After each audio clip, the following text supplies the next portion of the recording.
এদেশে যে ইসলাম এসেছে এটা বাংলাদেশের ইসলাম, এটাকে আরবের ইসলাম বানাবার চেষ্টা করবেন না, এটাকে ইরানের ইসলাম বানাবার চেষ্টা করবেন না, এটাকে টার্কির ইসলাম বানাবার চেষ্টা করবেন না।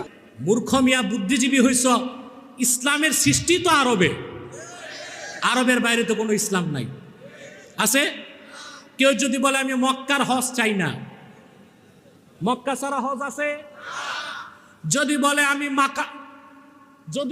আমি মক্কার জমজম পানি চাই না, মক্কার বাইরে জমজম পানি আছে?